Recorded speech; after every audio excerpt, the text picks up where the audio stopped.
Breaking tonight, disturbing allegations following the firing and arrest of former Michigan football head coach Sharon Moore, the married father of three, appearing in court today. He's accused of terrorizing a woman inside her home hours after he was fired for having an inappropriate relationship with a staffer. Moore now facing multiple charges. Here's ABC's Alex Perez. Tonight, disgraced former Michigan head coach Sharon Moore is out on bond, now facing charges of felony home invasion and stalking and breaking and entering into the home of an ex-girlfriend. Mr. Moore, could you state your name, please?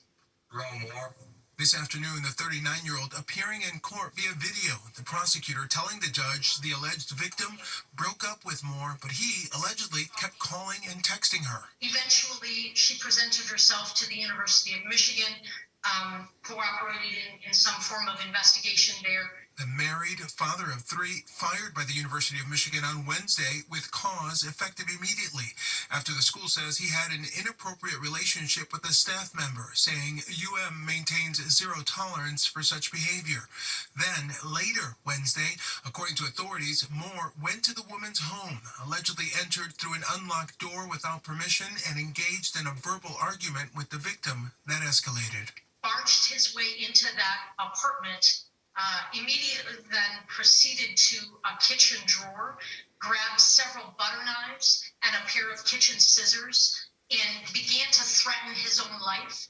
I'm going to kill myself. I'm going to make you watch. My blood is on your hands. You ruined my life. Police dispatch relaying information to responding officers. Subject just called the caller, told her to mail the location and the house attacking her. The state has been stalking her for months.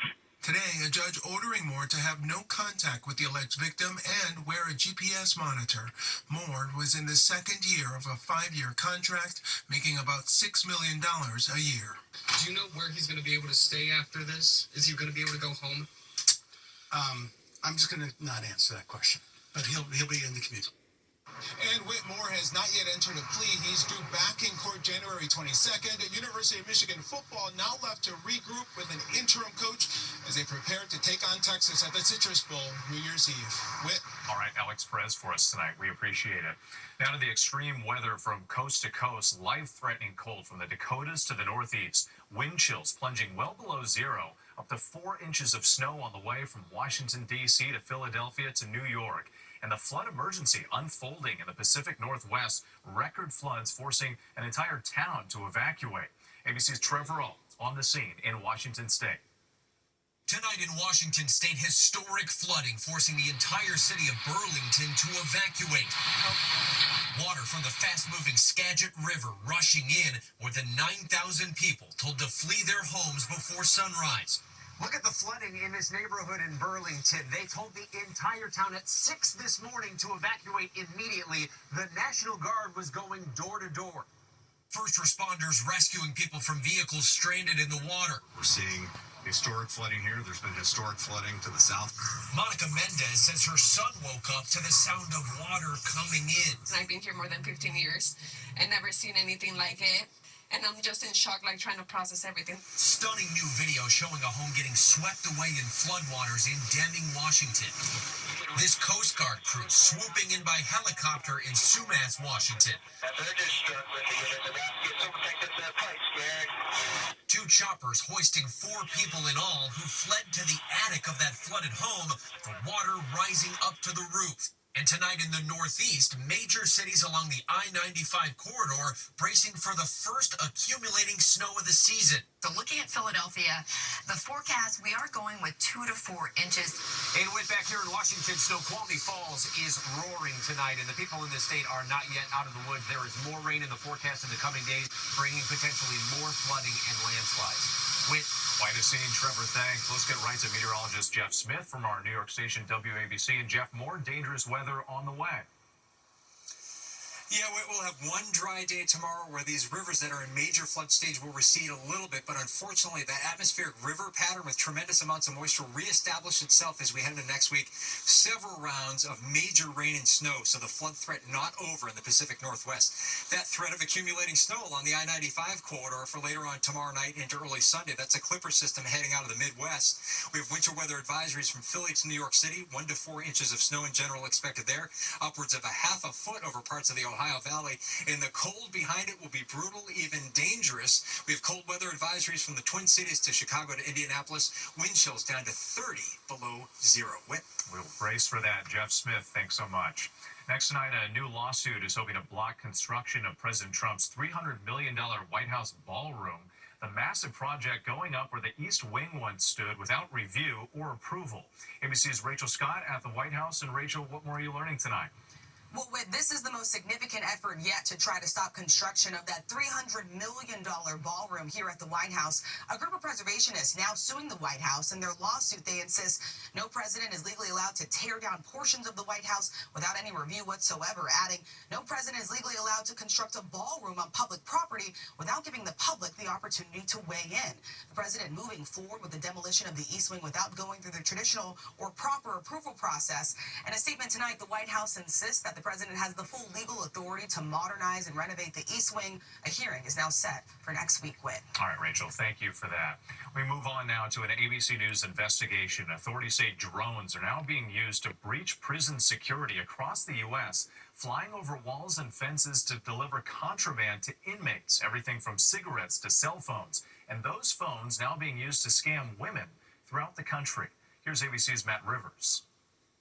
Tonight, it's a growing threat authorities are calling drone prison drops. Authorities say surveillance video showing drones operated by organized crime rings flying over prisons in Georgia and South Carolina, smuggling dangerous contraband. Police say drops like these have been linked to scam calls like this one. Hello, this is Sergeant Christopher with the Potawatomi County Sheriff's Office. This voicemail to an Iowa dentist claiming to be from the local sheriff's office. I have some legal documents that's required during immediate attempt.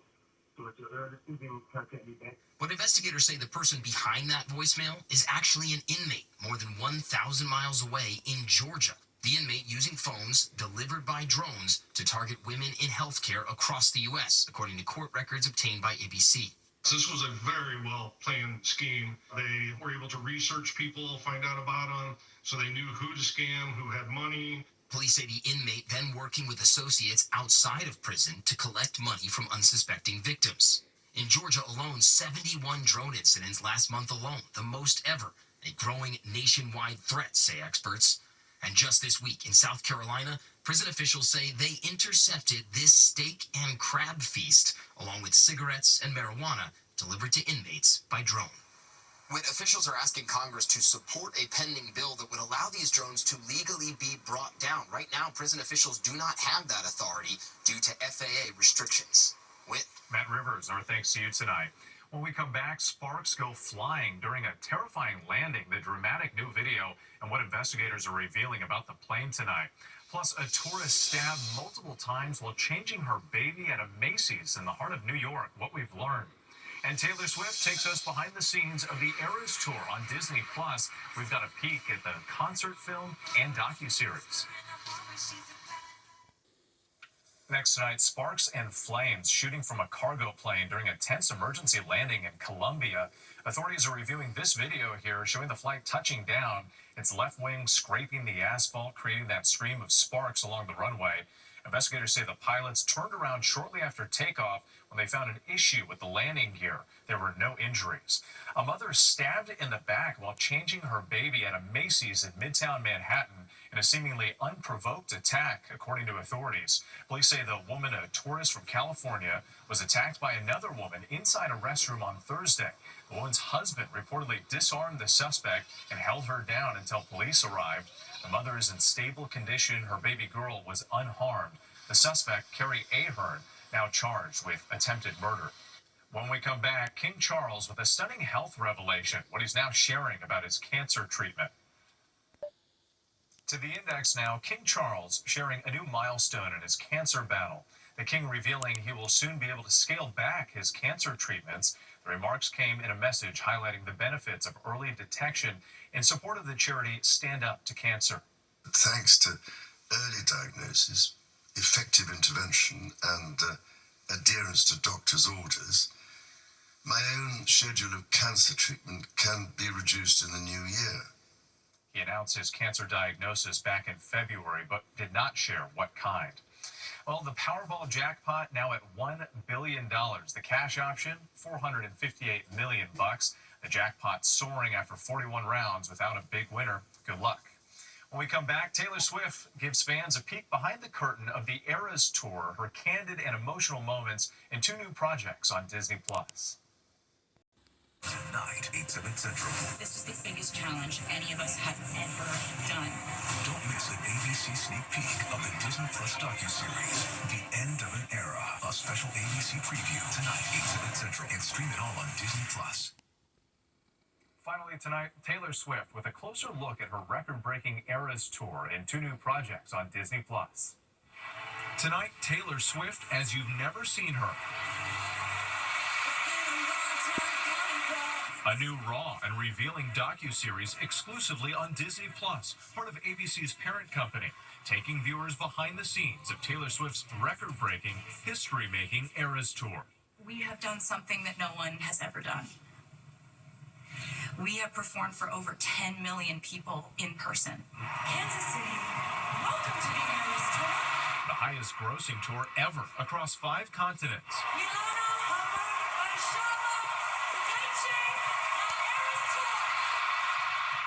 The 6-part documentary pulling back the curtain on how she did it. The grueling rehearsals. How she got on stage undetected by hiding in this cart. And how she surprised fans with a whole new album in the middle of her tour. The crowd has no idea that we've added a completely new section and rearranged things, and I am so excited. I love having a good secret. Taylor and her team also facing a near tragedy. We've had a series of very violent, scary things happen to the tour. Like, we dodged, like, a massacre situation. Canceling 3 of her shows in Vienna after 2 men were arrested in a thwarted terror attack. Hi. Taylor confiding in her mother backstage before going back on tour. Trying to calm down. I'm having a very physical reaction to my nerves. I'm just like, my hands are shaky. And after an attack on a Taylor Swift-themed dance party outside Liverpool, Taylor meeting privately with the survivors and the families of the victims. I know you helped them. I know it's like, but I know you helped them. Asking Ed Sheeran from the UK to join her, the 2 rehearsing backstage. So I can sing the melody if you want to sing the harmony. That would be great. Before surprising the audience. In the personal moments, too, getting a lot of attention tonight. Baby.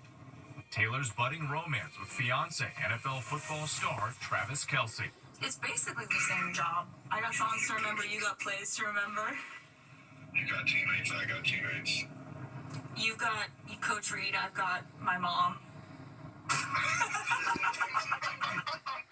We'll be watching the first 2 episodes of The End of an Era are now streaming on Disney+, and a special preview event, episode 1 of The End of an Era, followed by Taylor Swift, The Eras Tour, the final show, tonight, 8 Eastern, here on ABC. Thanks so much for watching tonight. I'm Whit Johnson in New York. Have a great night. America's most watched newscast, ABC's World News Tonight with David Muir, is now available on YouTube. Tonight. It's beautiful. Now, inside the mind of the man behind the magic. My current attitude is we can do anything. And what happens when Miley Cyrus joins the world of Avatar? It's such a phenomenon. Avatar, a new era. Tonight on ABC.